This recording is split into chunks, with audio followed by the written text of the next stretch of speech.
Hello friends, बरायबाय नोंथांमोनखौ चेनेलाव फिन खेबसेबाव बे समाव बरायबाय। दा जोंहा दैज्लां बोथोर गोबां अखा हागासिनो दङ। बोथोरा जोबोद गाज्रि, थेवब्लाबो आं नोंथांमोननो बे भिडिअखौ जोबोद खस्थ'नि गेजेरजों लाना फैनाय जाबाय। दा जोंहा लेटेस्ट आपडेट्स फैदों गोबाव समनिफ्राय नोंथांमोनहा नेबाय थानाय जीटी आरो पीजीटी जायफोराहाय पोस्ट ग्रेजुएट आरो ग्रेजुएट टीचार नोंथांमोनाहाय टेट एग्जाम नोंथांमोननि रिजाल्टहाय ओंखारबाय दै लोगोफोर। नोंथांमोनाहाय मेरिट लिस्ट ओंखारबाय, पोस्ट ग्रेजुएट आरो ग्रेजुएट टीचारनि मेरिट लिस्ट ओंखारबाय। दा नोंथांमोना दिनैनिफ्राय नोंथांमोना रिजाल्टखौ नायनो हाबाय आरो दिनैनो नोंथांमोनाहाय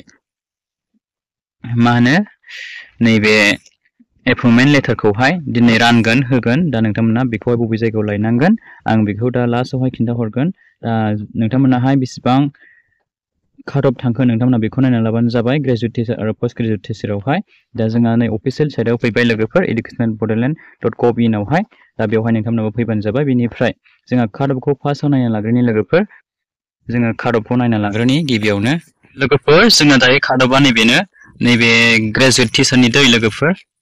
बेवहाय assistant teacher science arts commerce Hindi गासै दङ। बेखौ नोंथांमोना नायना लाबानो जाबाय। सिरियाल नाम्बार 1 निफ्राय बेवहाय 14 नाम्बारसिम दं आरोखि ना लोगोफोर। दा बेखौ नोंथांमोना नायना लादो दै लोगोफोर। ओमफ्राय नै बेवहाय मा केटेगरिया बेसेबां थांदों। बड' मिडियामावहाय नै 88 थांदोंनो काट अफआ, ओमफ्राय एसामिस मिडियामावहाय 92, बेनिफ्राय जोंहा बेंगलिफोरनिहाय 62, ओमफ्राय हिन्दी मिडियामनियाहाय 106 निफ्राय थांदोंनो काट अफआ। दा नोंथांमोना बेखौहाय नायबानो जाबाय लोगोफोर, पीडीएफ फाइलखौहाय डाउनलड खालामनानै। बेनिफ्राय जोंहा ओरै दंबावो दानियाहाय पोस्ट ग्रेजुएट टीचारनि। दा बेवहाय नै एन्थ्रपलजि, एराबिक, एसामिस, बेंगलि, बड' बेबायदि दङ आरोखि केटेगरियाहाय। ओमफ्राय काट अफआ बेसेबां थांदों नै बेहाय नायदो लोगोफोर। जोंहा एसामिसफोरनिया 87 थांदोंनो बेवहाय, ओमफ्राय बड'निया 95 थांदों दै लोगोफोर। बटानि 107, केमिस्ट्रि 121 बेबायदि थांदों। बेखौ नोंथांमोना नायना लाबानो जाबाय दे लोगोफोर। काट अफखौहाय बबे साबजेक्टआवहाय बेसेबां थांदों, नोंथांमोना बबे साबजेक्टआव नोंथांमोना टेट एग्जाम आनजाद लिरदोंमोन नोंथांमोना बेखौ नायना लाबानो जाबाय दे लोगोफोर।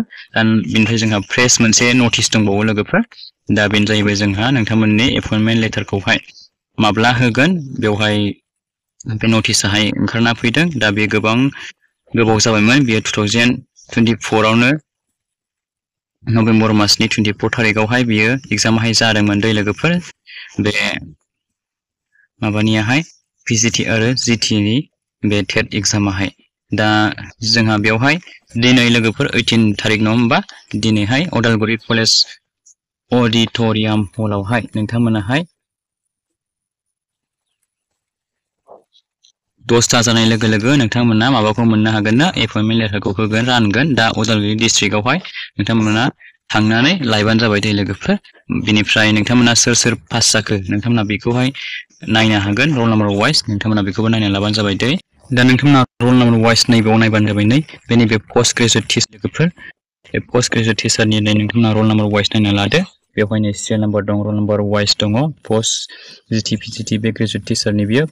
दा बेवहाय नै नोंथांमोननि नाम थागोन, बेवहाय बिमा बिफानि नाम थागोन, बेवहाय नोंथांमोननि स्ट्रिम्स, बेवहाय मिडियाम थागोन, ओमफ्राय जेन्डार कास्ट थागोन आरोखि केटेगरि। ओमफ्राय बेवहाय टटेल बेसेबां जना पास जादों, बबे डिपार्टमेन्टआवहाय बबे साबजेक्टआवहाय बे थागोन, ओमफ्राय सिलेक्ट ना रिजेक्ट जाखो बे थागोन आरोखि। दा नोंथांमोना बेखौ नायना लाबानो जाबाय लोगोफोर। बेवहायनो गोबां दङ रल नाम्बार वाइज, नोंथांमोना बेखौबो नायनो हागोन। दा नोंथांमोना बेबायदि नायबानो जाबाय नै बे पीडीएफ फाइलखौ डाउनलड खालामनानै आं डिसक्रिपसनावहाय बेनि लिंकखौहाय पिन खालामना होना दोनगोन। नोंथांमोना बेयाव थांनानै नायबानो जाबाय दे लोगोफोर।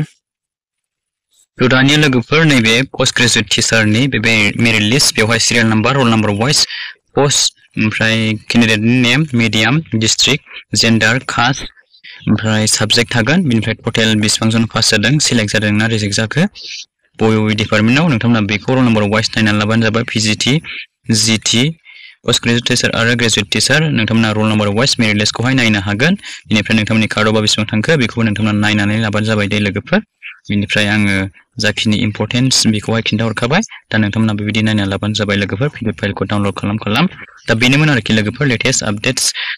जोबोद अखा हागासिनो दं लोगोफोर, थेवब्लाबो आङो बे भिडिअखौ नोंथांमोननो लेटेस्ट साननानै जोबोद खस्थ'नि गेजेरजों लाबोनाय जाबाय नोंथांमोना भिडिअखौ गासै लोगोफोरनो शेयार खालामना होलायबानो जाबाय लोगोफोर बेसेबां गोबाव समनिफ्राय नोंथांमोना नेबाय थानाय PGT आरो GT पोस्ट ग्रेजुएट आरो ग्रेजुएट टिचारनि बे टेट एग्जामनि मेरिट लिस्टआहाय ओंखारबाय लोगोफोर दा नोंथांमोननि थाखाय बे गासैनिसिमबो आंनिफ्राय अल दा बेस्ट थाबाय लोगोफोर जायफ्राहाय एग्जामावहाय नोंथांमोना जायफ्रा टेट एग्जामावहाय आनजादावहाय उथ्रिसारनो हाबाय जायफ्राहाय सिलेक्ट जाबाय नोंथांमोननि मेरिट लिस्ट ओंखारबाय दा नोंथांमोना दिनै उदालगुरि डिस्ट्रिक्टआव थांनानै उदालगुरि कलेजावहाय नोंथांमोना दिनै बे एपइन्टमेन्ट लेटारखौ लायबानो जाबाय जायफ्रा मेरिट लिस्टआव गाखोबाय नोंथांमोना एपइन्टमेन्ट लेटार दिनै होगोन रानगोन दिनै नोंथांमोना थांनानै लायबानो जाबाय लोगोफोर 10ता जानाय लोगो लोगो मोनगोन नोंथांमोनाहाय थांबानो जाबाय स' लोगोफोर बिदिब्ला नेक्स्ट भिडिअ लोगो मोनगोन नोंथांमोना भिडिअखौ नायनायजों लोगोसे गासैबो चेनेलखौ साबस्क्राइब खालामनानै लाबानो जाबाय लोगोफोर नोंथांमोना हाजासे सापर्ट खालामलांबानो जाबाय लोगोफोर डिजिटेल आपडेट इउटुब चेनेलखौहाय नोंथांमोना